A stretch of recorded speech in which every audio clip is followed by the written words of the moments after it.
Hello, welcome back.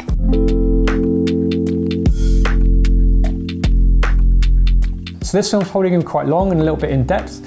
Here's a list of all the things I'm going to cover. You can just jump straight to the section you're interested in.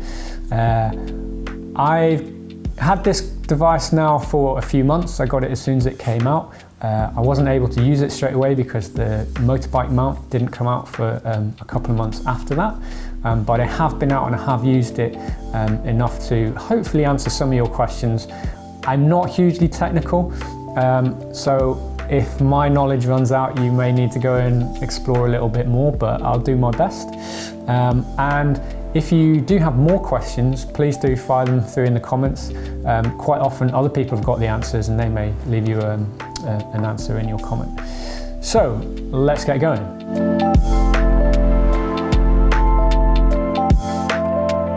This is not a cheap device. It was £600 to buy, and that's for the base unit. Now, if you're not going to put it on a motorbike, then that's fine. But if you are, you're going to need the mount to go with it. It does not use the same mount as the older Garmin 600 series. So this uses a new mount. It's a very sturdy mount. I think it locks in even more securely than the old 600 mount, but it is another £60. So that's on top of the device cost. Now, at that point, you could stop spending money if you want. It comes with some maps loaded, some topo maps loaded, and I'll get onto that in a minute. But if you want the Ordnance Survey maps, which I do here in the UK, you have to buy those as an extra cost. Now, the maps, the Ordnance Survey maps that I had installed on my old 600 device did not work in this, and I had to buy new ones. So that was for the OS Land Ranger, which is 1 to 50,000, that was a further £150, which was painful. So yeah, it's going to cost you some money. And the other thing to spend money on this is the InReach subscription. So this is InReach capable. I'll talk a bit more about that. But in terms of cost, if you want to activate and use InReach, there's lots of different plans. I don't really need to use it, but I turned it on just for you for this video so I could figure out how it works. So it's £25 to activate, and that's a yearly cost of £25. And then the plan I chose was the cheapest plan, or like the least sign up, least commitment, which was £15 per month. So to get this working for this video for 1 month costs £25 plus £15. So yeah, I spent a bit of money.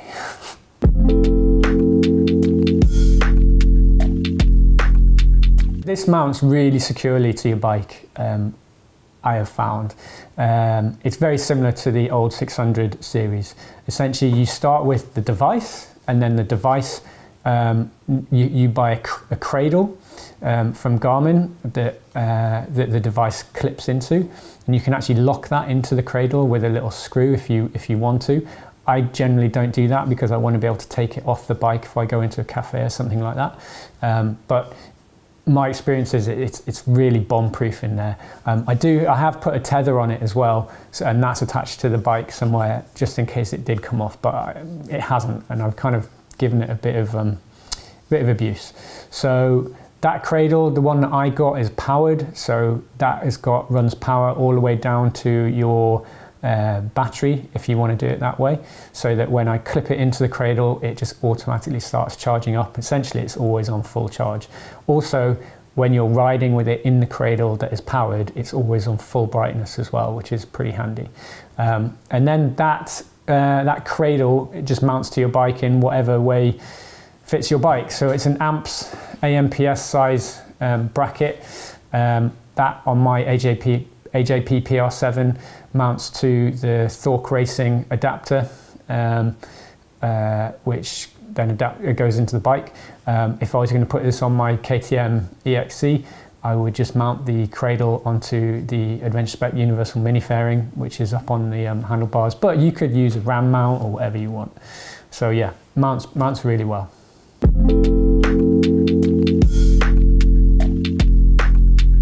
So the device comes with some maps preloaded, and they are the, I've got my notes here, the Topo Active Europe maps. So you can get out and go straight away. It's got all the roads marked up, but it has very limited detail on the off-road, on the trails side of things. So really you're going to want to load some maps on here that are specific to how you're going to use this device. So for me, I did two things there.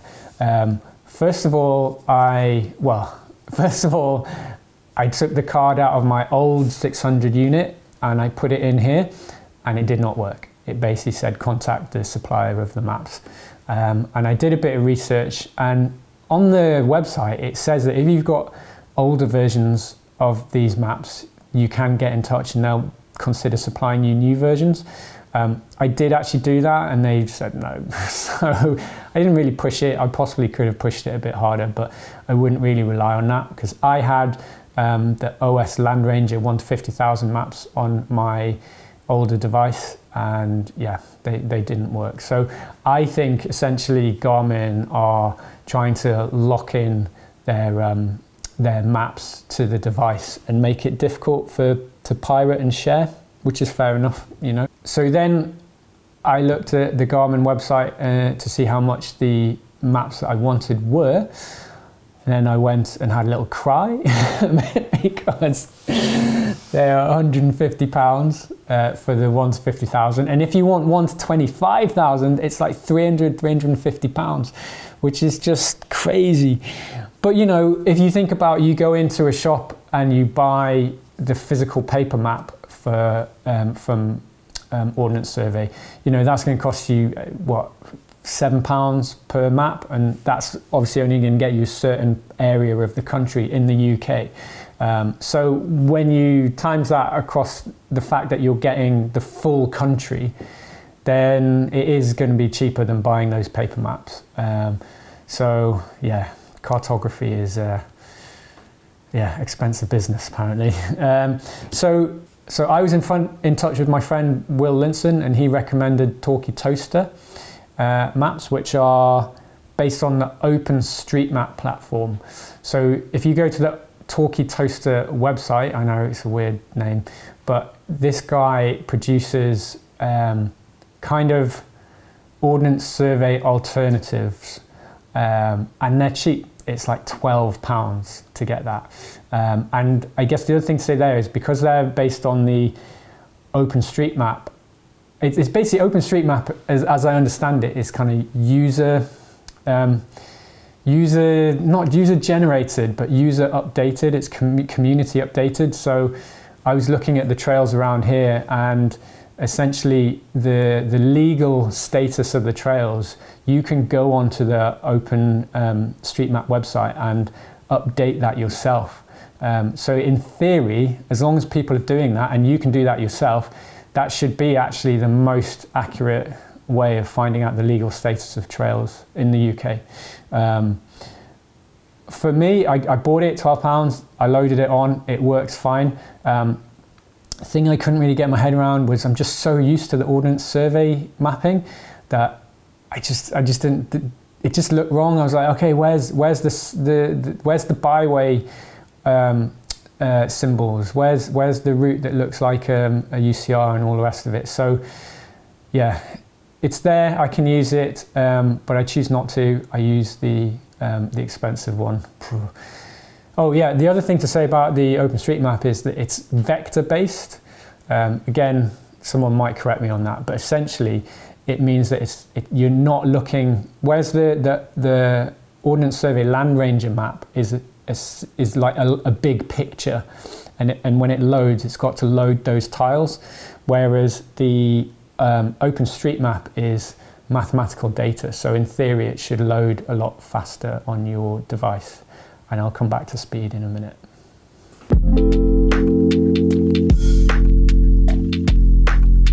So on the old Montana 600 units, as far as I'm aware, there was only really one way to get files on there, unless you're transferring them from device to device. was you used the Garmin Basecamp software.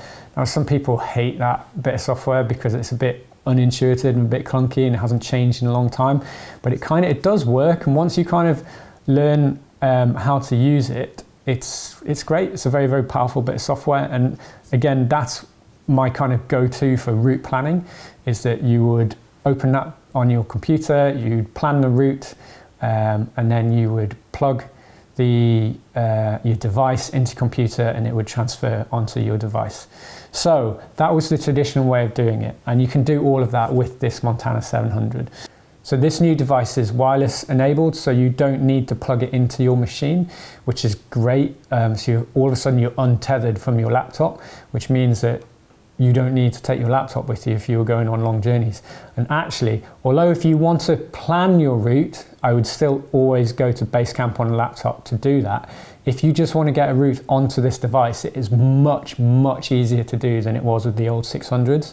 So you can use your phone. Your phone pairs with this device through an app that you download from Garmin. And that means that you can get a route onto your phone and just sync it, and it'll sync onto this device, which is great. So for example, with the Trans-Euro Trail, say I'd ridden through Belgium and I was about to enter France and I was at the border. At the border, I could stop, go to the Trans-Euro Trail website, choose the French GPX, download that onto my phone, and then put it into the app and it'll sync straight up onto this device, which means that it's much easier to get the most accurate route from the Trans-Euro Trail onto your Montana unit. I know what you're saying, and I'm going to answer it in a minute. Why don't you just use a smartphone? But there are some reasons for that. But yes, it does talk to your smartphone, which is great.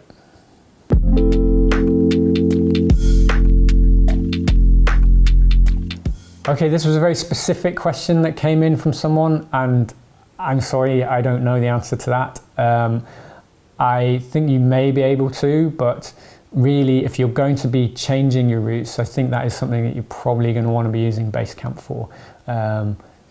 Yeah, I imagine you can, between doing it, adding waypoints and all the rest of it in this device, or doing it on your phone and then syncing it.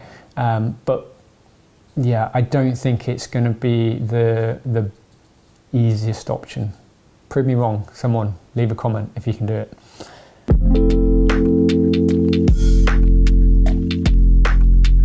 Okay, I didn't really understand what profiles were that well until I was chatting to my friend Will, who's also got this device, and he's a bit more of a Garmin GPX Pro than I am. So profiles allow you to quickly switch from example, trail riding to road riding. So as default, I might have this device in trail riding setup as a profile, which when I open it, it means that the map is going to be the Ordnance Survey map, and it's going to have the data or the features on there that I choose, which is going to be speed, time of day, just the essentials that I need. Now, if I did my day's trail riding and I then wanted to get on the road and just get home, or let's say, for example, I noticed that I was about to run out of petrol. So I needed to stop trail riding and I need to get on the road and find a petrol station. I can change from the trail profile to road profile. And what that's going to do, that's then going to give me the option to put in a search for petrol stations. It's going to find the local petrol station. I'm going to hit enter on that. And then the map it gives me is going to be a much more traditional sat-nav style map, where it's not going to use the OS maps. It's going to be a traditional follow the arrow, go left in 100 meters, go right, etc., all the way to the petrol station, which is like really, really handy to be able to switch from one to the other quite easily on this device. It's not without its issues, which I will come back to, but yeah, it does work. And on that, I should also mention that if you sync If you pair your device to your Bluetooth intercom, you get turn-by-turn instructions through the audio on that as well. What it won't do, as far as I'm aware, is it's not going to be the same as using Google Maps, though. It's not going to update you on traffic and reroute you based on any issues that you have with traffic, I don't think.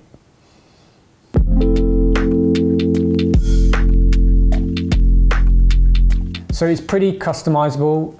You can change what you want to kind of see on the screen as you're riding. I choose to have the speedo in the bottom left-hand corner and the time of day, but you can have distance, you can have your odometer, you can have all sorts on there. I just choose to have the essentials. But yeah, you can play around with what's on there. What I do like, a little feature, which maybe was there on the old devices and I never noticed, but on the speedo, it's tied in with the National Register of speed limits. So if you go above a speed limit, you get the box kind of flashes red. So if I was going 62 in a 60-mile-an-hour zone, it tells me, which is kind of handy.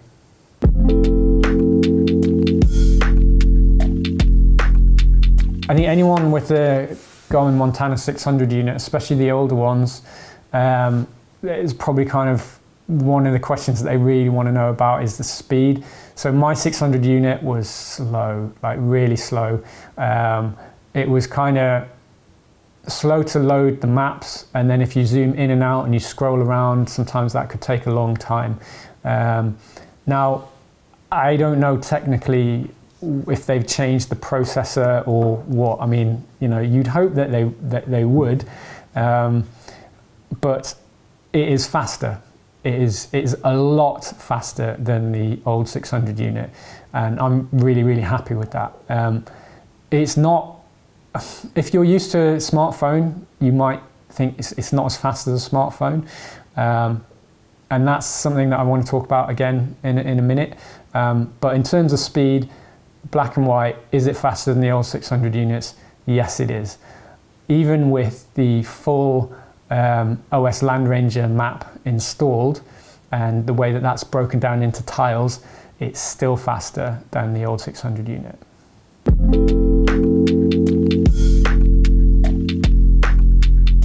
Again, another kind of gripe with the older units was the brightness of the screen.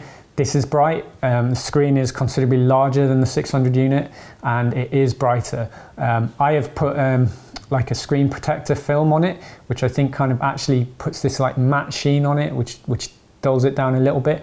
But out of the box, it's bright, and you can really easily adjust the brightness as well by just hitting the power switch, and then you've got the options to go brighter or fade it out a bit. But yeah, it's bright. I've had no issues riding with this in bright sunlight.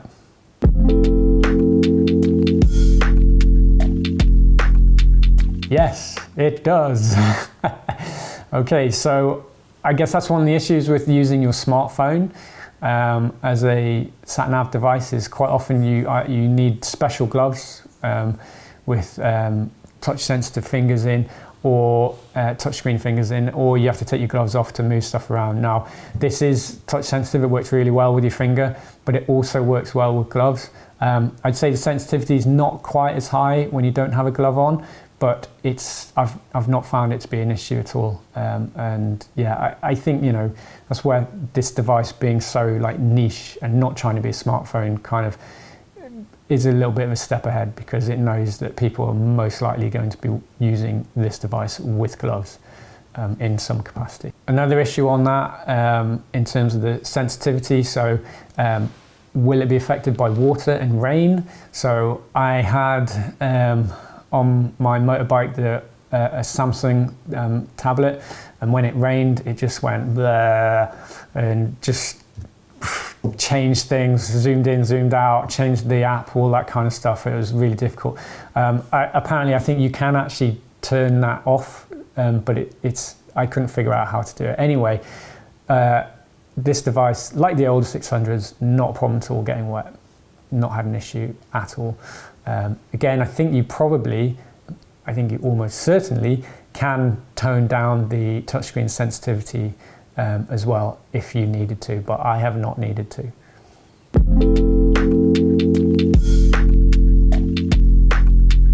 So yes, I've already kind of talked about that a little bit, that you can pair it with the phone to get your files, your GPX files on there. So that's a great feature of this device, is that you download the Garmin Explore app. There are some other apps as well to do with fitness and software updates, but the Garmin Explore is the key one.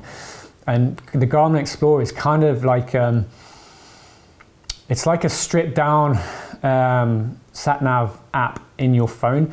So you put all of your GPX files in there. You can see the GPX files and you get the map on your phone showing you where they are, and then you can sync it with your phone, and then obviously it's going to show those routes overlaid on top of whatever map that you've got installed on the Garmin Montana device. So yeah, it pairs really, really well wirelessly in that front. It also, if you're kind of at home and you're preparing to go, it'll hop onto your Wi-Fi network as well, which is pretty handy.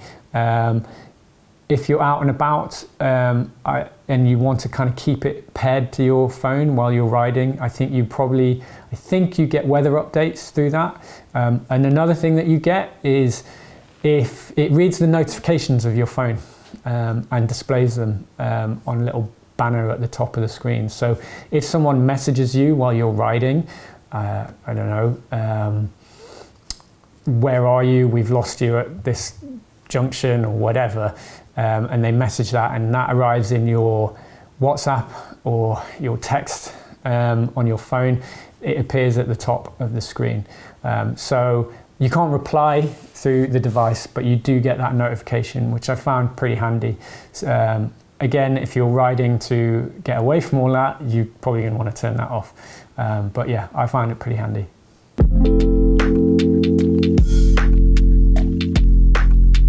Maybe on the Garmin Zumo you can do that, but as far as I'm aware, you can't do that on here. So specifically, if you're listening to music with your Bluetooth device, like your Sena headset or something like that, your phone is going directly to that device. It's not coming via the Montana, so there's no ability to change the volume or whatever using the Montana, as far as I'm aware.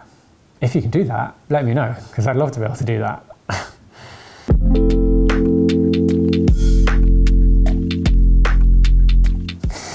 This is the big question, and I guess, you know, it's kind of drawing a line in the sand as to which camp you're in. And I'll give you my take on it, and I haven't really decided exactly what side of the camp. I mean, I have decided in that I've bought this, so like I have obviously in one side of the camp, but I wouldn't necessarily rule out the other side either, because they both have pros and cons. So I guess the first thing to say is that it's an expensive device, and you probably have in your pocket a phone that may well be able to do a lot of this stuff using third-party apps that you've just installed, especially if it's an Android device. So before getting this, I have, so my bike's the AJP PR7, and that comes with the Samsung Galaxy Tab installed. I am a Apple iPhone user, and jumping onto the Android interface just did my nut. I really struggled. And I know that I could get there, but the interface just drove me insane.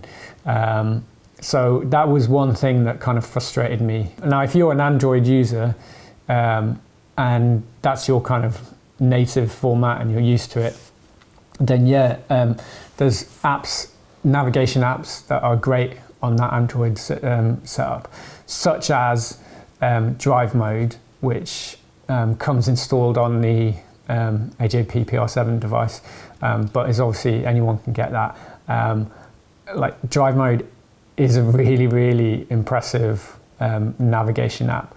I know Joao, who is the developer that is responsible for it, and one of the things that I've been really impressed by there is his commitment to listening to user feedback. So what you get on that route is you can literally join the Facebook group, send messages about features that you want to see implemented, and you can literally, Joao kind of does videos of him doing that stuff, and he's constantly updating that app. So it's very, very good. Now, on the other side, the Garmin device does periodically have updates, and I think they are aware that when they launch a product, they're going to need to kind of update the firmware as they go. The route to feeding back is a little bit clunky, and you don't know if you're being listened to. And there are features on here that need to be improved. So yeah, I guess you're kind of talking about a large scale company versus a small scale developer on that front. Anyway, I'm getting slightly distracted, but yeah, going back to my original point is that the Apple and Android interface really frustrated me. So I'm not in a rush to jump back onto an Android interface. Reliability. So I know you can buy rugged smartphones and rugged tablets. This thing is just rugged. It feels like something that the military would use. I mean, and I had the old 600 for, I don't know, 10 years or so, maybe not quite that long, but and it never failed on me. And you know that if you drop it or submerge it, it's going to be fine. And that has instilled a lot of confidence in me in these Garmin units, that I don't believe that unit is going to fail on me, which is quite important if you're out and about and you're relying on it.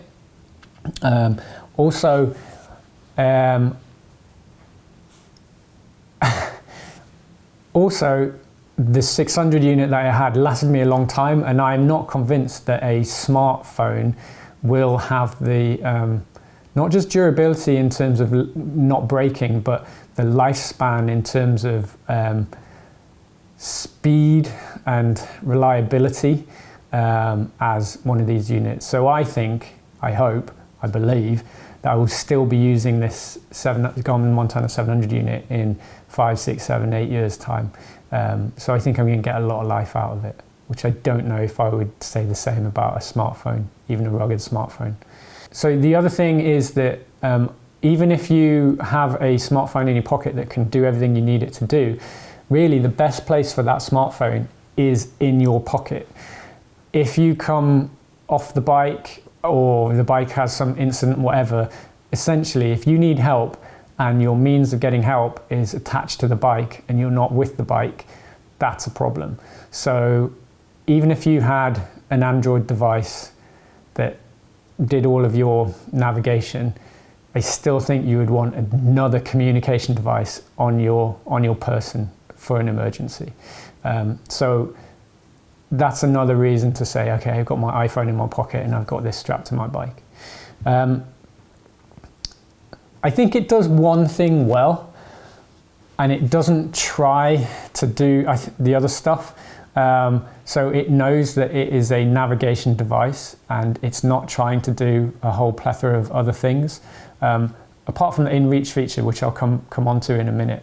But in terms of like the standard kind of GPS side of it, it's just a navigation device, and it's got everything leans towards that. It's not an add-on, it's the core primary function, and it does do it well.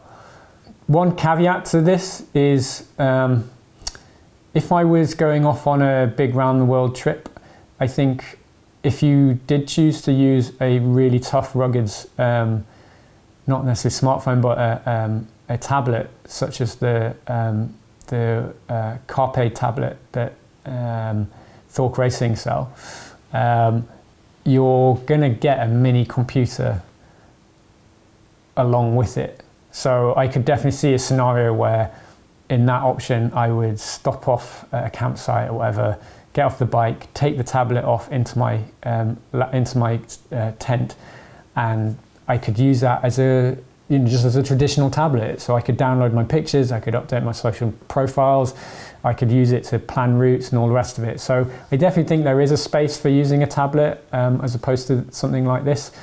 But for the kind of riding that I do, which is mostly at home at the moment, is at home with maybe 1 or 2 trips away a year when COVID's gone, it works for me. And to be honest, I kind of ride to get away from the computer screen because I do look at it quite a lot at home. So yeah.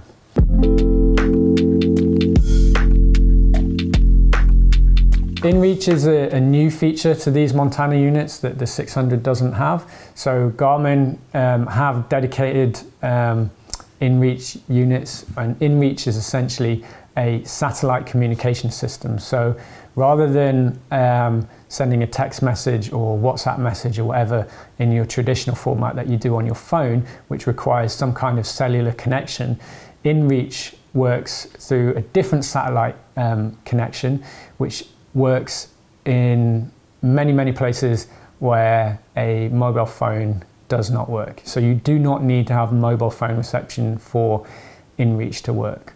And it was only really after turning the InReach feature on by subscribing that I really started to understand what this device is for, I think. And really it's a GPS / communication device for people and locations where mobile phones just will not work. So when you've got InReach turned on, it allows you to send messages, text messages, or that can be sent out to a mobile phone number or an email address.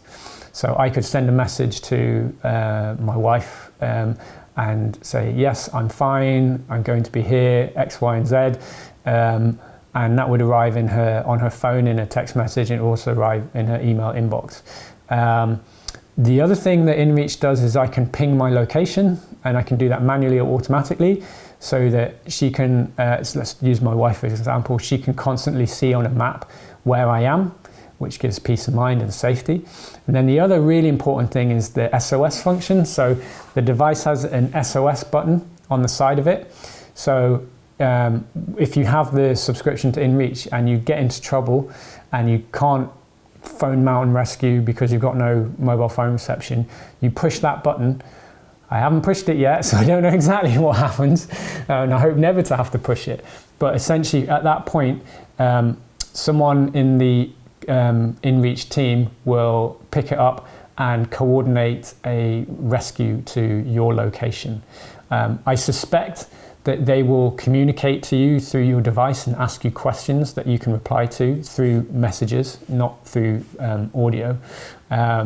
But failing that, what I think would happen is if I was out riding and I got hurt and I hit that, I would expect that within the following realistically hours, maybe 2 hours, that Mountain Rescue, which is a UK service, would come and come and help me.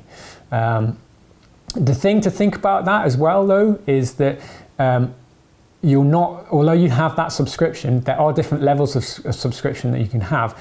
If that rescue incurs costs, you're gonna have to pay it.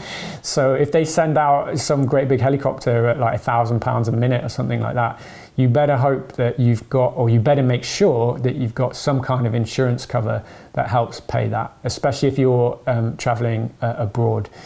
Here in the UK, I don't know, I'd have to research it, but I think if I got stuck and Coast Guard came to get me, I think that's all part of, that's covered, being a UK citizen, I think. But I know that if I was in Chile and I hit the button and someone had to come and save me, if I didn't have holiday insurance, that would be a very, very significant bill. Okay, so the only thing that I want to kind of say about the InReach feature on this is, and it's tied in with what I said previously about mobile phones, is that really, if you're going to activate, or you're going to need help, or you're going to have an emergency button, you're going to really want that button to be on your body. And Garmin do an InReach Mini, which is a tiny little device. It looks like a little walkie-talkie, and you can kind of strap it onto your shoulder harness of your rucksack. Because if you fall off and you're incapacitated, or your bike goes down a ravine, and that's the reason why you're stuck or whatever, You want that SOS function on you and not on your bike.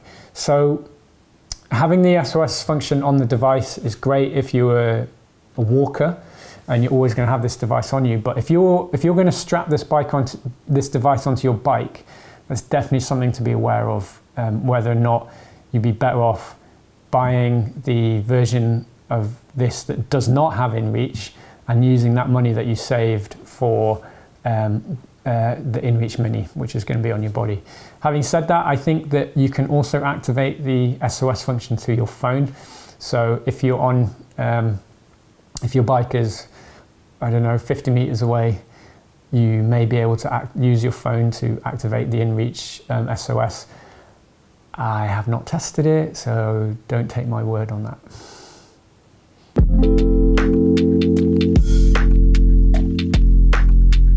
So again, this was quite a specific question. I think people are interested in how it compares to the Garmin Zumo XT. I have not used the Zumo. The only other Garmin device that I've used is the Montana 600 unit, so that's the only one that I can kind of talk about, and I've talked about it in this film already, so sorry, I can't really answer that question.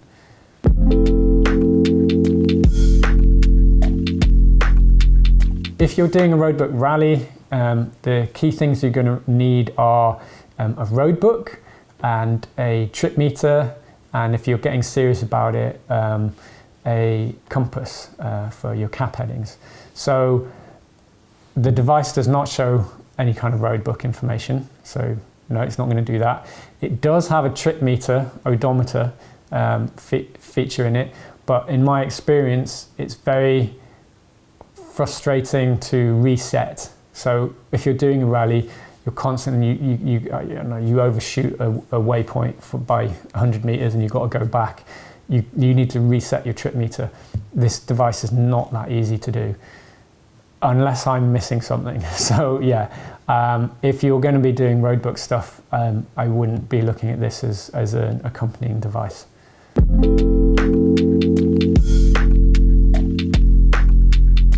If you go online and you go on the forums, and I've joined the forums and the Facebook groups to do with this, some people really hate it. And it is not a perfect device. And I'll try and sum up what people think and what I think about it. So for me, the key thing is expectation. So 10 years ago, when you bought your Montana 600, what was the accompanying level of technology on your mobile phone? And how has that changed between then and now? So I think now our mobile phones do everything, and they do them well, relatively cheaply, and they do them quickly. This device is expensive, and it's possibly not as fast as your kind of iPhone 12 or most kind of top-end phone or tablet. So, you know, why would you spend the money on it? I wonder if people are buying this either expecting or hoping that it is everything they want from their phone, but in a more rugged device. And I think that there is potential to get disappointed there, because it's not as fast as your top-end machine, and it's not quite as versatile. Like I said, it does one thing, and I think it does one thing well. I do wish, and I wonder, you think like Garmin, such a big company producing such niche products such as this, you do wonder, like, why can't you just take the processor from a mobile phone and stick it in here and hey bingo? I don't have the answer to that. I don't know. I was just talking to Will again about this, and he kind of flagged up that Garmin had a big kind of security breach recently, which is probably going to swallow a lot of their resources, but I don't know. I wonder if someone at Garmin is just saying, look, this thing has worked for us really well so far, let's move it forward a little bit, but let's not reinvent the wheel. I don't know. This device is not a reinvention of the Montana 600 units. It is a progression and a step forwards. So yeah. Stuff that I really hate about this is, one of the things is the postcode search. It is so annoying. So you go to the, so say you go to the driving mode, the driving profile, which is more of a traditional sat nav, and you want to navigate to somewhere by a postcode. It only lets you put in the first half of the postcode, and then the second half you have to know the street name and the house number. I have no idea why. I don't know if it's a feature that they're going to fix and update, but come on, I mean, it is a navigation device. In the UK at least, why can I not just put in a postcode and it take me where I want to go? Really, really surprising and very frustrating. It literally is like sat nav. It's like the TomTom I had 10 years ago. Not good. Okay, so if I have a lot of GPX files, I can't, on the device, I can't organize those into folders. So take the TET, for example. Some of the TET routes, even the UK is what, 3,000 miles, and that's split into lots of different GPX files. Now, I can't create a folder that is TET UK and put all of those in. They literally it's just one big list of all your GPX files. Again, come on, that's so frustrating. It means that you have to be really, really on top of the naming conventions of your files, which is frustrating. Why? Okay, other than that, it's really just the issues that I kind of flagged up. So I don't know that I can feed back to Garmin and get an update the way that I would really like to. So if you're working with a smaller developer, I think, such as drive mode, I think you're much more likely to get features that you might like included in subsequent versions. So yeah, I don't know if Garmin are listening. Hello? If you are, fix that postcode search, please.